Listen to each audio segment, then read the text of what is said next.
What's up, everybody? It's your man Black Reality TV, man. Real quick video. So, Manny Pacquiao, let's talk about it real quick, y'all. So, Manny Pacquiao, man, comes out and states that he wants a rematch with Yordenis Ugas. I believe he has a rematch clause. I believe the fight could possibly take earlier next year. And Manny Pacquiao, after he lost to Yordenis Ugas this past weekend, he comes out and stated that his legs were not right. His legs was, he felt cramps in his legs early in the fight, right? And he said in his press conference, he said that he don't want to make excuses. Then he comes out with that statement about his legs. And when somebody says they're not trying to make excuses, they're making excuses,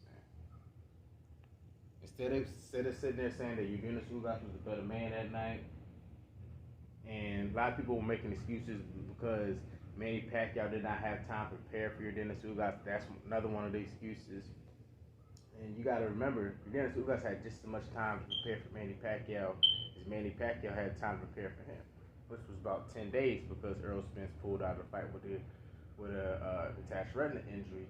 And a lot of people are saying that Errol Spence's injury is fake and that he pulled out of the fight because he was ducking him, which to me makes no sense because why would you miss out on a potential biggest payday of your career in the notoriety of you fighting Manny Pacquiao to pull out of a fight and fake out of an injury just to avoid a 42-year-old fighter that hasn't fought in 2 years? Let's make that make sense, people. But getting back to Yordenis Ugas and Manny Pacquiao, right? You had fans online sitting here saying that Al Heyman and some type of conspiracy theory going on that the PBC and Al Heyman, whatever, conspired against him and spiked Manny Pacquiao's water, man. This is and people are taking this and running with it. Now, mind you, Deontay Wilder came out and said that he didn't feel right against Tyson Fury in the second fight and felt that his water was spiked in the fight. And people did not believe him. People said that he was making excuses, that he couldn't take his loss, and talking about the glove situation. It's bullshit. It's just all in people's heads that we have clear pictures and evidence that shows you that Deontay Wilder, what he's saying, especially about the glove situation, is right on line of what he's talking about. And mind you, Tyson Fury has a past of cheating with the glove allegations that Deontay Wilder is accusing him of. He got caught in the ring with Christian Hammer with a detached glove, and had to take the glove off and put a whole new glove on. It's all on video, man. But yet Wilder don't get the benefit of the doubt, or at least if you are somewhere in the middle, you can at least say, this don't seem right. But yet Manny Pacquiao is getting the benefit of the doubt with his cramp reason why he lost the fight. And Manny Pacquiao, as good of a fighter he is, and he's one of the all-time greats, definitely one of the best of this era. When Manny Pacquiao loses a fight, he always has a reason why he lost the fight. He can never, especially when it comes to people that look like me in my community, every time he loses somebody that look like me, he always got an excuse. He can never sit there and give the man a handshake and say, look, you was a better man tonight. You won. You did your thing. I'm going to come back next time. He can't do that, man. And his pride is getting in the way. And his pride is going to come to the point where it's going to get Manny Pacquiao seriously hurt.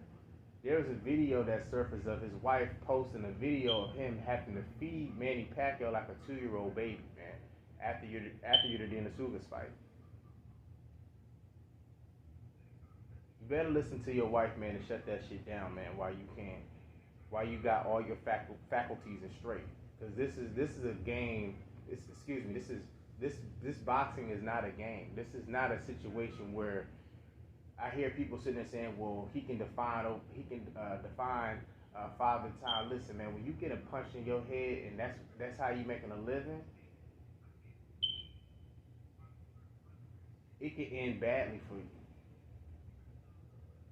Fighters have died in the ring. Fighters have been at the point where they can't even talk the way they normally talk.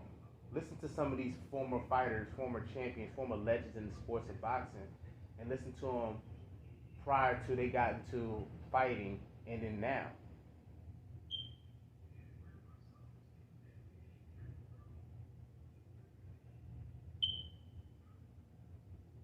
Manny, you had a great career. You're a first ballot Hall of Famer. Hang that shit up, man.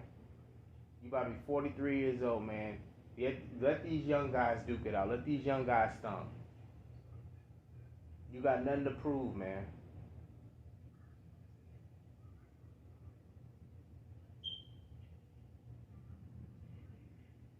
I don't see nothing that Manny Pacquiao is going to do differently in a potential rematch with your Dennis Ugas. Unless he really goes for broke and take chances of risk him getting knocked out. And I watched the fight this past weekend, and I have to say, your Dennis Ugas clearly dominated Manny Pacquiao. Manny Pacquiao didn't have he didn't even have three standout moments in the fight. There was no point in that fight where you sat there and said, you know what, Manny Pacquiao is taking control of the fight. Your Dennis Ugas controlled the pace of the fight from round 1 to round 12. It was entertaining. It was a little competitive. Like I want to say the first 3-4 rounds of the fight. After that, your Dennis Ugas dominated Manny Pacquiao, controlled the distance, and he's gonna do the exact same thing. 1-2s, jabs, that sweeping right hand that was landing on him. Nice crisp body shots. Trying to beg the referee to take a point from you, man. Take a point from you, Dennis Ugas, man. Listen, man. He fuck around and get he fuck around and take this rematch. He gonna get stopped in the second fight, man. He's gonna get stopped, and it's gonna be ugly, man. And I know your Dennis Ugas is not known as a big puncher, but I'm gonna tell you this: it was moments in that fight, especially in the last 3-4 rounds of the fight. I felt like if your Dennis Ugas put his foot on the gas pedal and really took chances, he would have stopped Manny Pacquiao.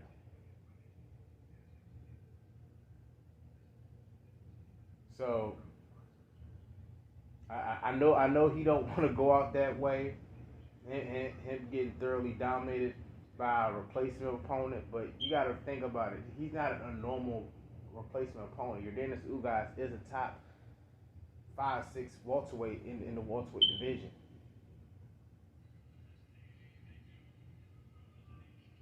So it ain't nothing to be ashamed of, man. But let me know what y'all guys think, man. Like, subscribe to the channel. If you're not subscribed to the channel, man, you want to hit the thumb down button, that's okay too. Haters can hate. Haters can be fans too.